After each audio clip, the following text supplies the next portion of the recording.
Hello दोस्तों, core study channel पे आपका स्वागत करता हूं। आज मैं फिर एक नई अपडेट के साथ आया हूं। मैं लाया हूं आज का वीडियो जो कि आपका डीएलएड सेकेंड ईयर का जो आप लोग का एससीपी का कुछ फाइल मैंने बताया था। तो आज मैं दूसरा फाइल लेकर आया हूं जिसका फाइल का नाम है बच्चे के सह शैक्षिक विकास का अध्ययन। तो इस फाइल में मैं आप लोग को पूरा डिटेल बताऊंगा अकॉर्डिंग टू सिलेबस की आप लोग को सिलेबस में क्या-क्या दिया हुआ है और कैसे-कैसे उस सिलेबस के अकॉर्डिंग आप लोग को फाइल बनानी है। तो आप लोग को यह वीडियो एकदम बहुत पूर्ण महत्वपूर्ण है आप लोग के लिए, एकदम बहुत लाभदायक होगा आप लोग के लिए। आप लोग वीडियो को अंत तक ज़रूर देखें। एक-एक स्टेप किस प्रकार से बनानी है, मैं सब चीज़ आपको इसमें डिटेल बताऊँगा, तो आप लोग वीडियो को ज़रूर देखें। चलिए मैं आज की वीडियो की शुरुआत करता हूँ तो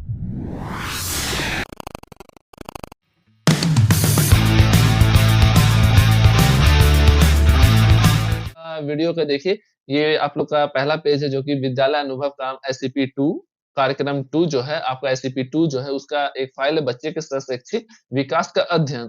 तो आप लोग का फाइल आज ये है, तो इसके बारे में हम लोग आज चर्चा करेंगे। ठीक है दोस्तों? चलिए हम लोग आगे बढ़ते हैं। चलिए आज का सुविचार देखते हैं दोस्तों, क्या आप लोग के लिए आज का सुविचार है। आपके जीवन का हर अगला स्तर आपसे अलग तरह की माँग करेगा। मतलब कि देखिए दोस्तों, आप लोग हर स्टेप पे आपको अ अ अलग-अलग स्टेप में आपको जीवन में अलग-अलग स्टेप पे आप लोग अलग-अलग पड़ाव पे चल रहे हैं, तो अलग-अलग स्टेप पे आप लोग को अलग-अलग तरह की माँग करता है। ऐसा नहीं हमेशा एक जैसा ही रहना, अपने आप में चेंजेस लाते रहना है, तो हमें अपने अंदर बदलाव लाना होगा दोस्तों। हर स्टेप पे अपने अंदर एक नई चीज़ों को जागृत करनी होगी, आप लोग को उभरना होगा। तो यह थॉट आपके लेके आज ये वीडियो के साथ हम लोग को आगे बढ़ना है कि हम लोग को एक नई चीज़ सीखनी है। तो आप लोग को यदि सीखना है तो अपने अंदर बदलाव करनी होगी, तो वीडियो को आप लोग पूरा ज़रूर देखें। दोस्तों चलिए हम लोग आगे बढ़ते हैं। तो आज ये आप लोग का कार्यसूची एजेंडा है कि किस प्रकार से आप लोग को मैं बताऊँगा, इसमें इंट्रोडक्शन है, फिर कुछ सुझावात्मक सजेस्टिव पॉइंट है, बिंदु है, तो फाइल बनाने की फिर विधि बताऊँगा, फिर फिर उसके बाद आप लोग को योजना का क्रियान्वयन जो करेंगे आप लोग, उसके सशैक्षिक पक्ष का वर्णन किस प्रकार से वो बताऊँगा, उसके बाद लास्ट में निष्कर्ष बताऊँगा। तो ये दोस्तों आप लोग का कार्यसूची है, ये आप लोग का स्टेप है। तो आप लोग देख सकते हैं कि ये फाइल बनाने की विधि जो लाया हूँ मैं आज, तो किस प्रकार से ये देख सकते हैं, उसके बाद ये है, उसके बाद देख सकते हैं किस प्रकार का आप लोगों को स्लाइड दिखने वाली है, आप लोग को आगे वीडियो में मिलने वाली है, तो ये आप लोग को देख सकते हैं। ये फाइल बनाने की विधि आप लोग को किस प्रकार से फाइल बनानी है, तो ये सब चीज़ आपको एक वीडियो में डिटेल में एकदम मिलेगी। आप लोग को दोस्तों ये वाइवा में जो आप लोग का एग्ज़ाम होगा, वाइवा होगा, तो उसमें भी पूछा जाएगा, तो ये आप लोग को सिलेबस के अकॉर्डिंग ही पूछा जाएगा, ऐसा नहीं कि कुछ अदर चीज़ पूछा जाएगा। तो आप लोग को यहाँ से हेल्प मिलेगी, आप लोग को इसके बारे में अच्छी सी जानकारी मिलेगी, तो आप लोग को ये ज़रूर देखें वीडियो को। और दोस्तों अभी तक वीडियो को लाइक नहीं किए तो ज़रूर लाइक करें और अपने दोस्तों को भी शेयर करें जिनको उनको मदद मिलेगी और चैनल को नए हैं तो आप चैनल पर नए आए हैं तो आप लोग सब्सक्राइब ज़रूर कर दें कि आप लोग को नई वीडियो मैं डालूँगा, फिर से कोई इन्फॉर्मेटिव वीडियो आप लोग के लिए रहेंगी, तो आप लोग को नोटिफ़िकेशन मिलती रहेगी। तो चलिए देखिए आप लोग को फाइल ये सब है, तो ये स्लाइड सब है जो कि आपको पूरा फाइल किस प्रकार से बनानी है, तो आप लोग को यहाँ पे दिख जाएगी। तो ये सब आप लोग को आगे मैं बताने जा रहा हूँ, तो आप लोग को ये देख सकते हैं कि ये लास्ट है, तो ये आप लोग का फ़ाइल का क्या-क्या है, ये तो मैं दिखा दिया। चलिए आप लोग को फ़ाइल के आगे चलते हैं कि किस प्रकार से आगे। देखिए पहला जो है इंट्रोडक्शन है, तो इंट्रोडक्शन में दोस्तों आप लोगों को ये जो बच्चे के सह शैक्षिक विकास का अध्ययन है, तो उसका इंट्रोडक्शन दिया हुआ है आपके सिलेबस में, ये देख सकते हैं आप लोग। 1 मिनट पेन ले लेता हूँ, पेन जिसे डिक्टेट कर दूँगा आप लोग को। देखिए, ये देखिए विभिन्न विषयों के शिक्षण के साथ-साथ बच्चों के सह शैक्षिक मतलब कि को-स्कॉलास्टिक विशेषताओं को प्रोत्साहन करना भी शिक्षण कार्य का ही भाग है। तो मतलब कि हम लोग को देखिए दोस्तों, हम लोग को तो गए हैं शिक्षण के लिए, ऐसा नहीं कि हम लोग शिक्षण पे ही डिपेंड करेंगे। हम लोग को बच्चों के उसके शैक्षिक विकास पर भी को-स्कॉलास्टिक जो है, उनकी विशेषताओं पर भी ध्यान देना होगा। ऐसा नहीं कि सिर्फ़ पढ़ा रहे हैं तो बच्चों को सिर्फ़ पढ़ाना ही हम लोग को एसईपी में जो भेजा गया है, हम लोग को जो भेजा गया है तो उसमें हम लोग को सिर्फ़ पढ़ाना नहीं है, हम लोग को अदर चीज़ों पे भी ध्यान देना है। बच्चों के शैक्षिक विकास पे बच्चों को जैसे कि शैक्षिक विकास में क्या-क्या? जैसे कि बच्चों के क्या खेल-कूद हैं, जैसे कि ड्राइंग्स है, नृत्य है, गान है, तो उन सब चीज़ पर भी आप लोग को ध्यान देना होगा। तो उन पर ध्यान देना आप लोग का कर्तव्य है। आप लोग का दायित्व है कि उन पर भी ध्यान दिया जाए। तो आप लोग को इसलिए बच्चों को शैक्षिक विकास जो है कि क्या-क्या किस बच्चों में किस चीज़ का विकास है, ज़्यादा उनमें इस जैसे कि मान लीजिए कोई बच्चा खेल में क्रिकेट में बहुत आगे है। तो उनका विकास किस प्रकार से है, उनको किस प्रकार से उस खेल के बारे में जानकारी है, तो इन सब चीज़ के बारे में आप लोग को अध्ययन करना होगा। चलिए आगे चलते हैं, देखिए क्या है, बच्चों में कई तरह की सृजनात्मक क्षमताएँ होती है। ऐसा नहीं कि सिर्फ़ पढ़ने में बच्चा आगे है, तो बच्चों में अलग-अलग क्षमताएँ भी होती है, तो उनका भी हम लोग को अध्ययन करना है। तो अक्सर किताबी ज्ञान पर जोर देने के कारण निखर नहीं पाती है। तो मतलब यहाँ कहना ये चाह रहा है दोस्तों कि हम लोग को सिर्फ़ किताबी ज्ञान पर नहीं मतलब कि सिर्फ़ उस पर ही मतलब कि ध्यान नहीं देना है। ऐसा नहीं कि किताब पे बस बुकिश लैंग्वेज पे हम लोग चल रहे हैं, बुक पर देख रहे हैं, बस उतना ही पढ़ाई पर ध्यान दे रहे हैं, बस उतना नहीं होता है। अदर चीज़ों पर भी हमें ध्यान देनी होती है, ठीक है? इस तरह के देखें तो यह बातें बच्चों के सर्वांगीण विकास के खिलाफ है। मतलब कि देखिए, आप लोग को एनसीएफ में भी पढ़े होंगे, नेशनल करिकुलम फ्रेमवर्क जो है, वहाँ पे सिर्फ़ पढ़ाई पर ध्यान नहीं देना है, मतलब कि अदर करिकुलर एक्टिविटीज़ पर भी ध्यान देने के लिए कह रही है। तो यहाँ पर उसके सर्वांगीण मतलब कि ओवरऑल डेवलपमेंट के लिए बच्चों की बात की गई है। तो यहाँ पर वही कहना चाह रहा है कि हम लोग को ओवरऑल डेवलपमेंट करनी है बच्चों का। तो यहाँ पे सर्वांगीण विकास करनी है बच्चों का, तो यह अतः शिक्षक को ऐसी समझ होनी चाहिए जिससे कि बच्चों के शैक्षिक पक्षों को प्रोत्साहित करेंगे, जैसे कला, खेल-कूद, सांस्कृतिक गतिविधियाँ, सृजनात्मक कार्य आदि इसके उदाहरण हैं। तो उदाहरण में आप लोग को बता सकते हैं कि यदि पूछा जाए कि आप लोग का कोई स्कोलास्टिक मतलब कि अदर जो शैक्षिक पक्ष है, उसके क्या-क्या उदाहरण हैं? तो खेल-कूद हो गया, सांस्कृतिक गतिविधियाँ हो गया और अतिरिक्त सृजनात्मक कार्य हो सकते हैं। तो ये आप लोग के कार्य हो गए, ये तो आप लोगों को पता चले आगे देखते हैं। देखिए, आप लोग को सिर्फ़ ये ध्यान रखनी है कि इसमें आप लोग को बच्चों के शैक्षिक के अदर चीज़ पर भी ध्यान देना है। सिर्फ़ शैक्षिक पे नहीं, अदर शैक्षिक के साथ शैक्षिक मतलब कि शिक्षण के साथ-साथ अदर एक्टिविटीज़ पर भी। मतलब कि उसके साथ, शिक्षण के साथ-साथ अदर एक्टिविटीज़ पर ध्यान देना है, ठीक है? चलिए हम लोग आगे चलते हैं। देखिए, इस प्रदत्त कार्य के अंतर्गत प्रशिक्षु को अपने विद्यालय के कम से कम 10 बच्चों के शैक्षिक पक्षों का विस्तृत अध्ययन करना होगा। विद्यालय में आप लोग गए हैं, तो विद्यालय के 10 बच्चों मिनिमम 10 बच्चों को आप लोग इतना नहीं कि आप ओवरऑल पूरा क्लास में 100 150 बच्चे हैं, तो उनका नहीं, आप लोग कम से कम 10 बच्चों का सिलेक्ट करना होगा। तो 10 बच्चों को आप लोग जो सेलेक्ट करेंगे, तो उनका शैक्षिक पक्ष देखना है। जो आप लोग देखिए, ऐसा नहीं होता है कि सारा बच्चा एक चीज़ में है, तो मतलब कि अलग-अलग पक्षों में वृद्धि करते हैं, विकास करते हैं, तो उनका अलग-अलग लेवल होता है। तो अलग-अलग जो लेवल होते हैं, तो बहुत सारे बच्चे होते हैं। तो हमको सबका नहीं, कुछ अच्छे बच्चे होंगे जो 100 150 में होंगे, तो कुछ अच्छे होंगे जिसका परफॉर्मेंस बहुत अच्छा होगा किसी शैक्षिक पक्ष में, जैसे सांस्कृतिक कोई गाने में बहुत अच्छा है, तो उनसे आपको सेलेक्ट करना होगा 10 बच्चों का। तो आप लोग को जो 10 बच्चे सेलेक्ट करने हैं, तो यहाँ पे कह रहे हैं, देखिए आगे क्या है, फिर यह विश्लेषण करें कि उन बच्चों में कौन से शैक्षिक पक्ष बहुत मजबूत हैं। मतलब उनके अब देखिए 10 बच्चों को आप सेलेक्ट किए, टोटल आपको 10 बच्चे सेलेक्ट करना है। तो 10 बच्चे आप लोग जो देखिए यहाँ पर, आप लोग को टोटल 10 बच्चों को सिलेक्ट करना है, टोटल 10। उनमें से अब आप लोग को देखिए, कोई खेल में मजबूत है, कोई जैसे कि खेल में है, जैसे कि कोई गायक में है, कोई गायक है मतलब कि गाना में अच्छा, उनका गाना अच्छा गाता है, कोई पेंटिंग्स जिसका पेंटिंग अच्छा है, तो मतलब कि सबका आपको सशक्षित पक्ष को देखना होगा कि सबका अलग-अलग है। तो उनका जो मजबूत पक्ष है, सब में कोई गा भी सकता है, कोई पेंटिंग भी कर सकता है, उनमें से आपको देखना है कि हाँ, वो सबसे अच्छा क्या कर सकता है। तो उनको आपको 10 बच्चों को सेलेक्ट करना है अलग-अलग, ठीक है? जो खेल में है, कोई गायन में है, कोई पेंटिंग में है, कोई निबंध अच्छा लिख सकता है, कुछ मतलब कि कोई समझिए तो आप लोग को अलग-अलग होता है, जैसे कोई नृत्य अच्छा कर सकता है, नृत्य कर सकता है, कोई निबंध लिख सकता है। ये सब क्या है, एक मतलब कि अदर सांस्कृतिक कार्यक्रम जो होते हैं, उनमें कार्य कर सकते हैं बच्चे, ये उनके अतिरिक्त हो सकते हैं। कोई दौड़ने में अच्छा है, तो मतलब ये सब आप लोग को दर्शाना होगा, ठीक है?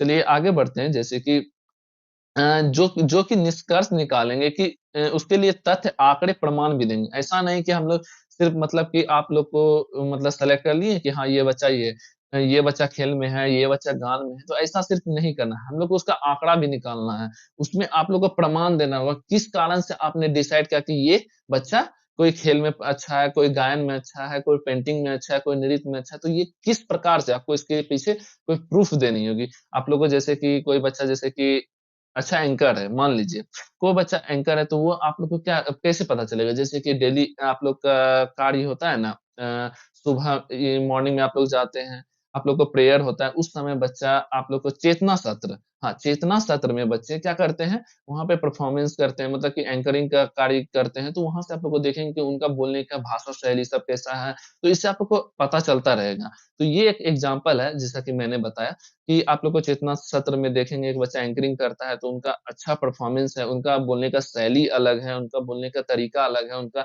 बोलने में बोल्डनेस है आवाज़ में, तो इससे आप लोग को पता चलेगा, तो आप लोग डेली देखते हैं, तो ये प्रूफ़ मिल गया कि हाँ, वहाँ से मैंने देखा कि बच्चे आप लोग के जैसे कि बच्चे एंकरिंग में अच्छे थे। यहाँ से जैसे कि एक एक और एग्ज़ाम्पल मैं और समझा देता हूँ। जैसे कि बच्चे आपने कोई कार्यक्रम होंगे, आप लोग जब आवंटित विद्यालय में गए होंगे, तो कोई कार्यक्रम हुए होंगे। तो मतलब ये कार्यक्रम जब हुए, तो वहाँ पर कोई बच्चे देखेंगे नृत्य में पार्टिसिपेट किए, तो नृत्य तो बहुत सारे बच्चे करते हैं, मतलब ये पार्टिसिपेट करते हैं, तो उनमें सबसे बेटर कौन किया? तो वहाँ से जो बेटर कर रहे हैं, तो उनसे बेटर को आप लोग सेलेक्ट करेंगे कि हाँ, ये बच्चा बहुत अच्छा नृत्य कर रहा है, तो इसको हमने सेलेक्ट किया, तो उनको और क्या ज़रूरत है, उनको पता चलेंगे। उनके बारे में आप लोग अच्छे से पता करेंगे। उसके बारे में आप लोग को प्रमाण कहाँ से मिला कि प्रमाण ये मिला कि मैं आपने उसे जो रिसेंट में आप लोग का जो कार्यक्रम हुआ था, वहाँ पर उसने अच्छा नृत्य प्रदर्शन किया था। तो ये आप लोग को पता चल गया।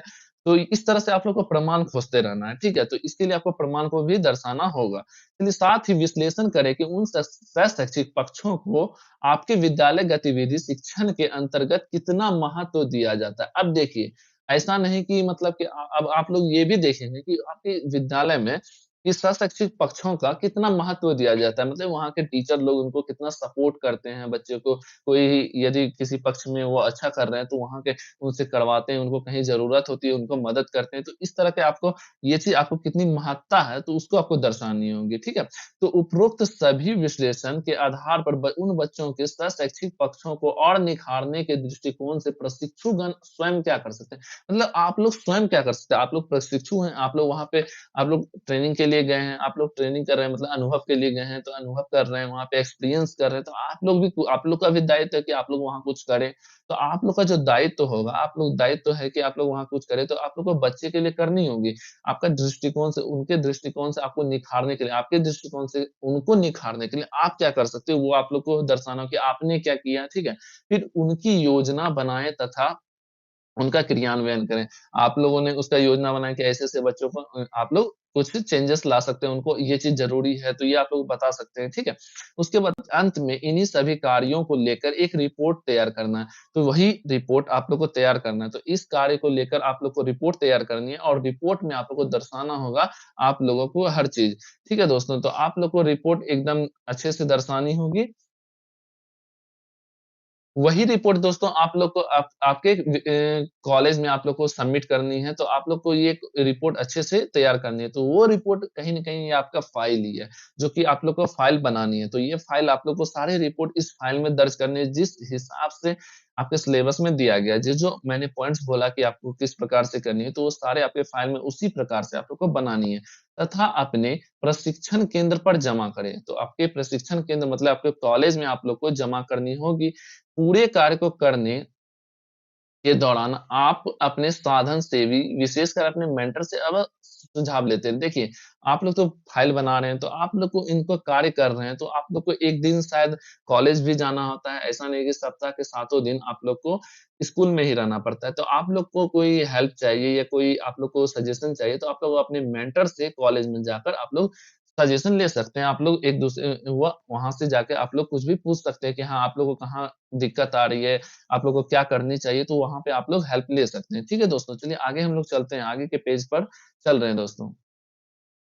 अब देखिए सब सजेस्टिव पॉइंट ये देखिए, ये जो मैंने पॉइंट डाला है दोस्तों, ये सजेस्टिव पॉइंट जो है, तो ये आप लोग को ध्यान रखनी है कि सजेस्टिव पॉइंट जो है, तो ये सजेस्टिव पॉइंट है जो आपको अभी तक मैंने समझाया, उसी का एक सारांश है, एक पॉइंट निकाला है, तो इसी पॉइंट पर आप लोग को आपको बेस पर आप लोग को बनानी है। मतलब कि देखिए देखिए पहला पॉइंट क्या है, विद्यालय में कम से कम 10 बच्चों के मजबूत सह-शैक्षिक पक्ष मतलब कला, खेलकूद, सांस्कृतिक गतिविधि सृजनात्मक कार्य का विस्तृत अध्ययन या रिपोर्ट बनाना। तो आप लोग को यहाँ पर रिपोर्ट बनाना होगा उन पर, तो आप लोग को 10 बच्चे सिलेक्ट करना है, ठीक है? उसके बाद चयनित बच्चों का विवरण देना है। तो आप लोग को यहाँ पे सेकंड पॉइंट क्या करना है कि आप लोग को चयनित विवरण देना है, चयनित बच्चों का। आप लोग को क्या-क्या जो-जो बच्चे हैं उनका विवरण आप लोग देंगे उसका जैसे कि आप लोग 1, 2, 3, 4, 5 10 बच्चों को सिलेक्ट किया, बच्चों का नाम देंगे, फिर उसके बाद उम्र देंगे यहाँ पर, ठीक है? फिर उसके मजबूत शैक्षिक पक्ष जो है उनको आप लोग लिखेंगे, ठीक है? आप लोग को एक टेबल बनानी है तो उसमें आप लोग दर्शा देंगे। उसके बाद थर्ड नंबर है चयनित बच्चों के शैक्षिक पक्ष से संबंधित आंकड़े, तथ्य, प्रमाण रिपोर्ट में संलग्न करना है। मतलब कि आप लोग को उसके जो संबंधित आंकड़े निकाले, आपने उसके प्रमाण दिए, रिपोर्ट जो तैयार किए तो उसको आप लोग को यहाँ पर दिखाना है, ठीक है? थर्ड पॉइंट ये आप लोग का हो जाएगा। फोर्थ पॉइंट पे चलते हैं दोस्तों। जैसा कि आप लोग देख सकते हैं कि विद्यालय में विद्यालय गतिविधि शिक्षण कार्य के अंतर्गत बच्चों के सशक्त पक्ष को कितना महत्व दिया जाता है। जैसा कि मैंने अभी बताया कि आप कितना महत्व दिया जाता है वो आप लोग को बताना है एज़ ए पॉइंट वाइज़। ठीक है? उसके बाद आपको क्या है 5 नंबर में मेरे द्वारा बच्चों में सशक्त पक्ष को मजबूत करने के लिए योजना बनाना। आप जो जो प्रशिक्षु आप लोग जो प्रशिक्षु हैं, तो आप लोगों ने क्या किया? आप लोगों ने जो वहाँ पर कार्य किया, वो आपके दृष्टिकोण से आपने क्या निखारने के लिए कार्य किया, जो मैंने बताया, तो उसके लिए आप लोग को योजना तैयार करनी है, ठीक है? तो योजना आप लोग बनाएँगे। उसके बाद देखिए, फिर क्या है 7 नंबर जो योजना क्रियान्वयन के बाद चयनित बच्चों के सशक्त पक्ष का विकास का वर्णन करेंगे। तो आप लोग को योजना क्रियान्वयन के बाद, आप लोग को योजना का जो क्रियान्वयन करेंगे, उसके बाद चयनित बच्चों के शैक्षिक पक्ष के विकास का वर्णन, जो-जो विकास हुआ उसका आप लोग वर्णन करेंगे। तो ये लास्ट पॉइंट होगा आप लोग को। तो आगे चलते हैं देखिए आप लोग को फाइल बनाने की विधि बताता हूँ, किस प्रकार से फाइल बनानी है। तो ये सारे पॉइंट को आपको ध्यान में रखना है। इसी पॉइंट के बेसिस पर आप लोग को पूरा फाइल आगे चलते हैं। अभी तक आप लोग को दोस्तों यदि वीडियो को लाइक नहीं किए तो ज़रूर लाइक करें और अपने दोस्तों को भी शेयर करें, क्योंकि उनको भी कहीं न कहीं मदद मिलेगी, वो भी फाइल बना रहे होंगे तो उनको कहीं न कहीं एक सपोर्ट मिलेगा इस वीडियो को देखकर। मैं बनाया हूँ इसलिए वीडियो को कि आप लोग को एक सपोर्ट के लिए दिया हूँ कि आप लोग को सपोर्ट मिलते रहे, आप लोग को कहीं परेशानी नहीं आए। आप लोग को एकदम सिलेबस के अकॉर्डिंग बनाएँ जिससे कि आप लोग को कहीं गलती का एहसास नहीं हो कि आप लोग का कल के दिन गलती हो। ठीक है? आप लोग को ये जानकारी होनी चाहिए दोस्तों, ठीक है? तो ये आप लोग का देख रहे दोस्तों, तो ये आप लोग का फ़ाइल बनाने की विधि है, तो ये आप लोग को आगे मैं बता रहा हूँ, चलिए आगे चलते हैं। जैसा कि देखिए, पहले आप लोग को देखिए पहला जो फ़ाइल बनाएँगे, उसमें आप लोग को पहले फ्रंट पेज देना होगा। देखिए दोस्तों, ये आप लोग का फ्रंट पेज है, ठीक है? ये आप लोग का फ्रंट पेज है, तो ये आप लोग का फ्रंट पेज आप लोग को बनानी है, तो आप लोग को आगे फ्रंट पेज डालेंगे, उसके बाद देखिए आभार डालेंगे, तो ये आभार का पेज हो गया, तो आप लोग को ये आभार डालनी है। उसके बाद देखिए दोस्तों, ये एक फ़ॉर्मेट है, जिसपे कि देखिए आप लोग को जो बच्चों के शैक्षिक विकास का अध्ययन है, तो उसके अकॉर्डिंग मैंने ये फ़ॉर्मेट बनाया है। देखिए, ये आप लोग दर्शाएँगे कुछ सुझावात्मक इससे आपको देखिए, ये इसलिए मैंने डाला है, जिससे कि आप लोग को पता चलेगा, जिससे आप लोग को जो मेंटर होंगे देखेंगे तो उनको लगेगा कि हाँ, ये अकॉर्डिंग टू सिलेबस है जैसे कि आप लोगों ने क्या-क्या स्टेप लिया तो यहाँ से उनको डायरेक्ट पता चल जाएगा कि आपने फाइल में बनाया क्या, उनको पीछे उतना पलटने का ज़रूरत नहीं है। हाँ, पलटेंगे तो देखेंगे ही, लेकिन हाँ, एक कांसेप्ट वहाँ पता चल जाएगा कि क्या दिया हुआ है। ठीक है दोस्तों? आगे चलते हैं हम लोग। देखिए आप देखिए यहाँ पर क्या दिया हुआ है कि सह-शैक्षिक देखिए सह-शैक्षिक विकास का परिचय है, तो आप लोग परिचय देंगे कि हाँ क्या जो मैंने बताया था उसी का एक परिचय है कि सह-शैक्षिक विकास में क्या परिचय है। देखिए क्या है वैसे गतिविधि जो शिक्षण के साथ-साथ चलती है, आप लोग ये लिखेंगे कि जो गतिविधि शिक्षण के साथ-साथ चलती है, जैसे पूछा जाए कि सह-शैक्षिक विकास जो है तो सह-शैक्षिक का मतलब क्या होता है? सॉरी को इसको को-स्कॉलास्टिक ठीक है? को-करिकुलर या को-स्कॉलास्टिक आप लोग बोल सकते हैं। तो यहाँ पर देखिए वैसी गतिविधि जो शिक्षण के साथ-साथ चलती है वह सह-शैक्षिक गतिविधि कहलाती है, ठीक है? तो विभिन्न विषयों के शिक्षण के साथ-साथ बच्चों के सह-शैक्षिक क्रियाओं को प्रोत्साहित करना भी शिक्षण कार्य का ही भाग है। मतलब कि हम लोग को शिक्षण के साथ-साथ अदर क्रियाओं का सह-शैक्षिक क्रियाओं का भी हम लोग को प्रोत्साहित करना ही शिक्षण का कार्य है। मतलब कि हम लोग को ओवरऑल डेवलपमेंट जैसा कि मैंने बताया कि हम लोग को ओवरऑल डेवलपमेंट देखना है। तो बच्चों को ये ओवरऑल डेवलपमेंट जो होंगे तो आप लोग को उनका पूरा सब चीज़ देखना होगा संपूर्ण रूप से, पूर्ण रूप से, ठीक है? एनसीएफ भी कहता है दोस्तों, तो बच्चों में किसी तरह की सृजनात्मक क्षमताएँ होती है, ठीक है? सृजनात्मक क्षमताएँ, क्रिएटिविटी भी बच्चों में होती है, तो जो अक्सर किताबी ज्ञान तक ही रह जाती है। तो ह लेकिन वही हम लोग शैक्षिक गतिविधियों के साथ-साथ पाठ्य सहगामी क्रियाएँ पर भी जोर देने पर बच्चों को जीवन में जिज्ञासा, उत्साह और उमंग का उत्पन्न हो देखिए बच्चों, देखिए यहाँ पर ये कहना चाह रहा है कि बच्चों को जो बोलते हैं कि बच्चों को क्या है क्रिएटिविटी करवाएँ या अलग-अलग उनमें एन्जॉयमेंट दें, तो मतलब कि क्या होगा यदि आप पढ़ाते रह जाएँगे तो उन्हें बोरियत फ़ील हो जाएगा। यदि उनको बोरियत फ़ील हो जाएगा तो उनका इंटरेस्ट कहीं न कहीं घटने लगेगा। तो अलग-अलग चीज़ क्रिएटिविटी बच्चों से करवाएँगे, तो उनका एक अलग ही एन्जॉयमेंट होगा, उनमें उमंग होगा, उनमें उत्साह होगा, करने की जिज्ञासा पैदा होगी। तो ये इसलिए ये बोला गया है कि आप लोग को शैक्षिक पक्षों पर भी ध्यान देना होगा, ठीक है? तो देखिए उसके बाद कहा जाता है कि शैक्षिक के साथ-साथ शैक्षिक गतिविधियों द्वारा ही बच्चों के सर्वांगीण विकास संभव है। मतलब कि शैक्षिक के साथ-साथ शैक्षिक क्रियाओं पर भी बच्चों का सर्वांगीण विकास संभव है, ठीक है? शैक्षिक क्रियाओं के अंतर्गत संगीत, खेल, नृत्य, गुण, हस्तकला, पाक कला, खिलौना बनाना, प्रस्तोता इत्यादि गतिविधि आती है। तो आप लोगों को पता चल गया इसके अंदर क्या-क्या आता है, ये भी आप लोगों को दर्शा देनी है, ठीक है दोस्तों? चलिए आगे बढ़ते हैं। हम लोग को यहाँ क्या है,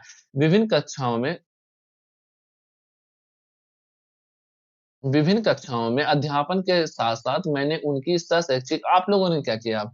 उनके परखने के लिए एक छोटे से अंतराल में उनकी कभी भाषण प्रतियोगिता, संगीत, रंगोली, नाटक, सृजनात्मक कार्य, कभी तो खेल-कूद करवाया। फिर देखिए क्या है सभी बच्चों को अपनी रुचि हेतु उस रुचि के उसके कार्य करने के कौशल भी अलग होते हैं। इस रुचि के आधार पर उनकी विकास की विशेषता भी अलग-अलग पक्षों में अलग-अलग थी। प्रत्येक बच्चों में शैक्षिक कार्य करने की कौशल अलग थी। इस आधार पर मैंने 10 बच्चों के मजबूत शैक्षिक पक्ष का चयन किया। तो ये आप लोग को लिखनी होगी, ठीक है? उसके बाद देखिए ये 10 बच्चों का चयनित का विवरण है दिया हुआ है। यहाँ से आप लोग देख सकते हैं कि ये सब जो विवरण दिया हुआ है, तो आप लोग को विवरण को यहाँ पर आप लोग को ध्यान से लिखनी होगी। ये सारे विवरण को देखिए, ये आपको क्रम संख्या है, ठीक है? उसके बाद छात्र-छात्राओं का नाम दिया हुआ है। फिर उसके बाद किस कक्षा में वो लोग पढ़ते हैं, तो उनका आप लोग को विवरण देनी होगी, ठीक है दोस्तों? ये आप लोग को कक्षा का उसके बाद उसका मजबूत शैक्षिक पक्ष क्या है, तो ये आप लोग को दर्शानी होगी, तो ये आप लोग को ध्यान में रखकर बनानी है, ठीक है? देख सकते हैं। आगे हम लोग चलते हैं। देखिए, आगे देखिए, अब हम लोग को क्या करना है कि चयनित बच्चों का जो चयनित बच्चे हैं, उनके साथ शैक्षिक पक्षों के संबंध, आंकड़े या तथ्य और निर्माण मतलब कि प्रमाण रिपोर्ट को संलग्न करना, आप लोग को उसको दिखाना है, ठीक है? देखिए, आप लोग को कैसे बनानी है। थोड़ा-सा अट्रैक्टिव करने के लिए यहाँ पे आप लोग को देखते हैं दोस्तों, ये जो मैंने दिया है, तो यहाँ पे आप लोग बच्चों का जो है, उनका फ़ोटो यहाँ पे दर्शा देनी है।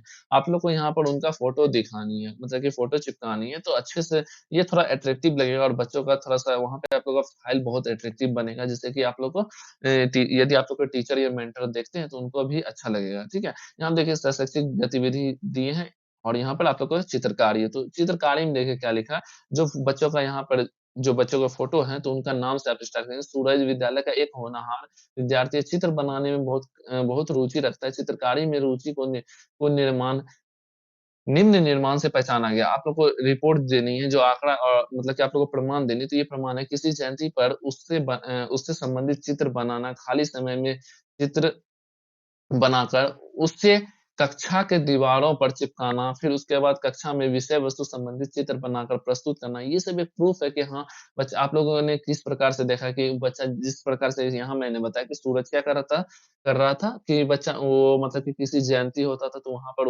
उस जयंती से रिलेटेड कोई भी मतलब कि ड्राइंग बनाकर लाता था, वहाँ पे मतलब कि चिपकाता था, तो उनसे क्या पता चला कि हाँ, इसमें एक रुचि है उनमें बच्चों में उस बच्चों में रुचि है उस चीज़ के बारे में, वह बनाने में उससे फिर आपने बातचीत की, आप लोगों को पता चला कि हाँ, उसको रुचि है, तो ये एक तरह से आप लोग का क्या हो गया, प्रमाण मिल गया। तो इस तरह से आप लोग को 10 शैक्षिक पक्ष जैसे कि अभिनय है, नाटक हो गया, फिर कोई गायन में अच्छा है, तो जैसे कि हस्तकला है, फिर उसके बाद खेलकूद, कबड्डी है, तो आप लोग को इस प्रकार से सारे देखिए यहाँ पर जो मैंने सारा डिटेल भरा है, पहले आप लोगों को बच्चों का विवरण देना है, ठीक है? उसके बाद नीचे में जो देंगे, उसके बाद नीचे में आप लोग को क्या भरना है, आप लोग को नीचे में क्या भरना है कि नीचे में उसके क्या-क्या प्रमाण हैं, तो किस प्रकार से आपको प्रमाण यहाँ पे वो भी दर्शाना है, ठीक है?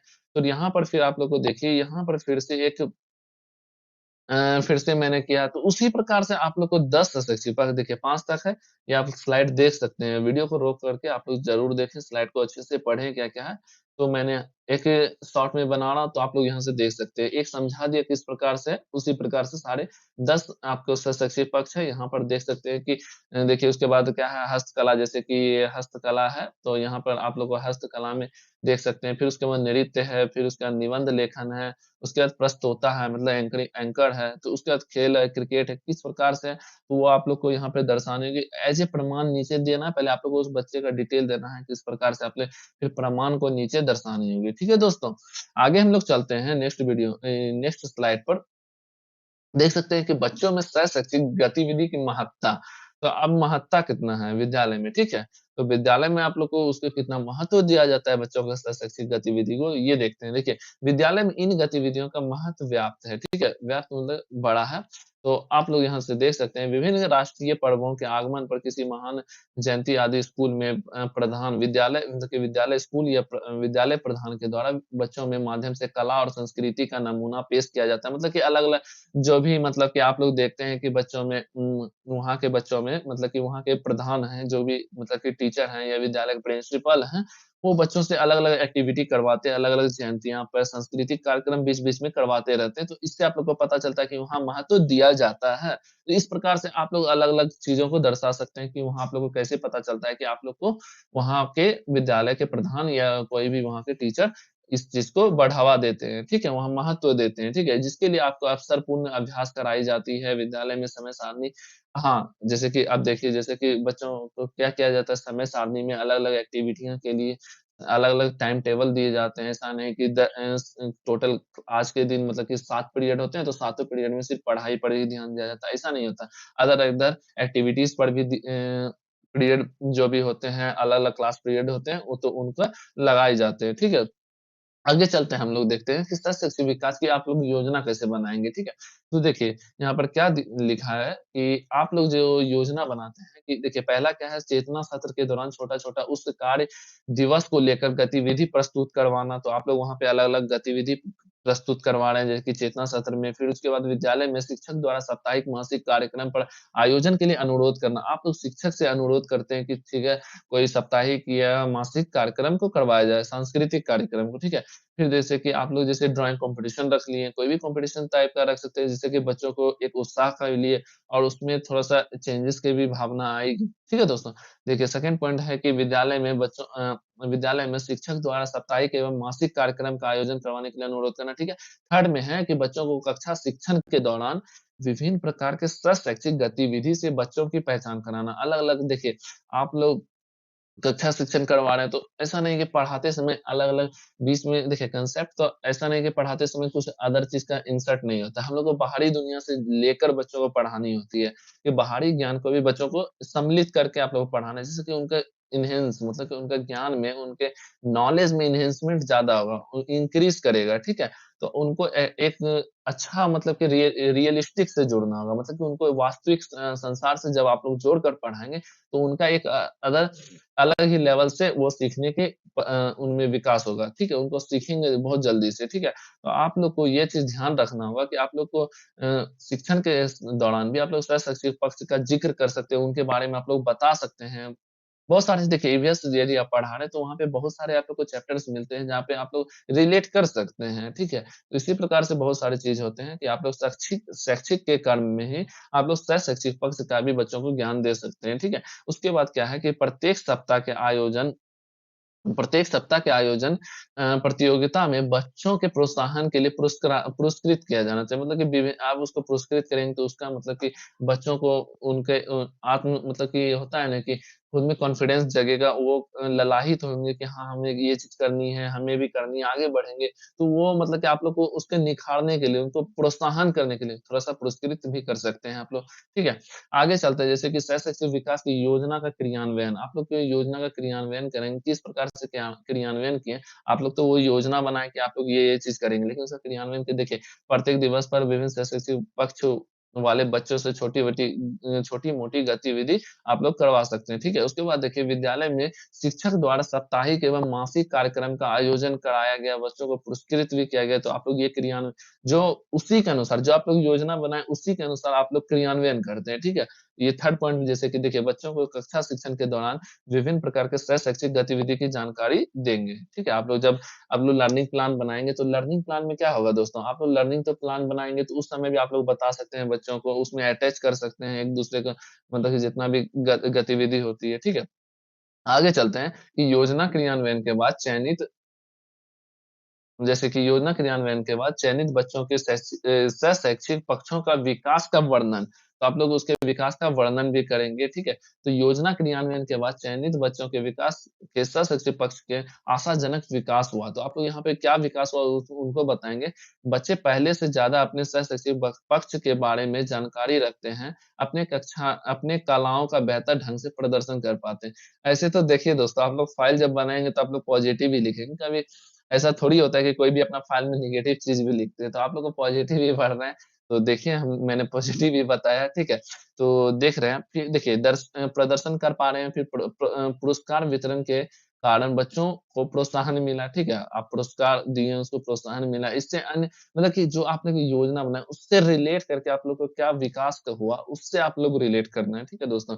बच्चे जिनकी अपने सहशैक्षिक पक्ष में रुचि है, उनमें सुधार करने के लिए सक्षम हैं। अब अपने वो सुधार करने के लिए उसमें सक्षम है, ठीक है? बच्चे अन्य बच्चों में भी बढ़-चढ़ कर भाग लेने बहुत सारे बच्चे क्या होता है शर्माते हैं, उनको लगता है नहीं डर लग रहा है, तो उनमें देखकर उनको भी एक अंदर से प्रोत्साहन मिल रहा है, तो वो भी बढ़-चढ़ के भाग लेने लग रहे हैं, अगले कोई भी कार्यक्रम करवा रहे हैं। तो इस प्रकार हम कह सकते हैं कि बस बच्चे के सहशैक्षिक पक्षों का विकास हो रहा है। ठीक है दोस्तों? तो आप लोग इस प्रकार से आप बता सकते हैं, ठीक है? आगे हम लोग चलते हैं कि निष्कर्ष आप लोग निकालना है कि हाँ, निष्कर्ष क्या है? तो निष्कर्ष में आप लोग देंगे दोस्तों, जैसे कि देंगे कि आवंटित विद्यालय में सहशैक्षिक पक्षों के अध्ययन के संदर्भ में कुछ बच्चे के सहशैक्षिक पक्षों का अध्ययन, विश्लेषण और बच्चों के सहशैक्षिक पक्षों को मजबूत करने के लिए योजना एवं क्रियान्वयन किया गया। आप लोग क्रियान्वयन किए जो मैंने बताया।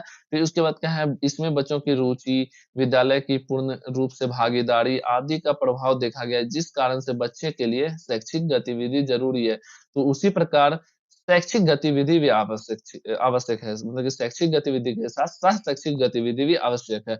यह बच्चों को एक नया नज़रिया प्रदान करती है। इस प्रकार अच्छा यहाँ प्रकारी हो गया, इस प्रकार योजना अच्छा इस प्रकार की योजना होगा दोस्तों, वहाँ पे प्रकारी हो गया, टाइप में मिस्टेक है। तो आप लोग सुधार लेंगे कि इस प्रकार की योजना एवं क्रियान्वयन से हमें बच्चों को प्रत्येक बच्चों की रुचि का पता लगाकर उनके सहशैक्षिक पक्ष को मजबूत कर सकते हैं। इससे बच्चों को एक नई ऊर्जा का संचार होगा और अपने बच्चों में कार्य में सफलता मिलेगी। तो ये आप लोग को पूरा निष्कर्ष आप लोग को लिखनी होगी, ठीक है दोस्तों? तो इस प्रकार से आप लोग को निष्कर्ष लिखकर दर्शाना होगा। तो आगे फिर है कि लास्ट आप लोग को थैंक यू वीडियो को वॉच करने के लिए। तो आप लोग को अभी तक वीडियो को लाइक नहीं किए तो ज़रूर लाइक करें और चैनल को सब्सक्राइब कर लें और अपने दोस्तों को भी शेयर करें, उनको भी बोलें कि ये चैनल पे यहाँ पे सारा डिटेल बताया जाता है। आप लोग को आएँ, एक से एक वीडियो मैं लाकर आप लोग को हेल्प करूँगा, आप लोग के लिए वीडियो लाता रहूँगा। चलिए आप लोग के लिए इतना ही, आज के लिए इतना ही। आगे हम लोग फिर मिलते हैं नेक्स्ट वीडियो में दोस्तों। आशा करेंगे कि आप लोग बहुत अच्छे और मस्त होंगे। तो वीडियो को इसी तरह हम सपोर्ट कीजिए, हमें सपोर्ट करते रहिए जिससे कि मैं वीडियो बनाता रहूँगा आप लोग के लिए। आप लोग का सपोर्ट ही हमें आगे ले जाती है। थैंक यू दोस्तों, आज के लिए इतना ही। फिर मिलते हैं कभी।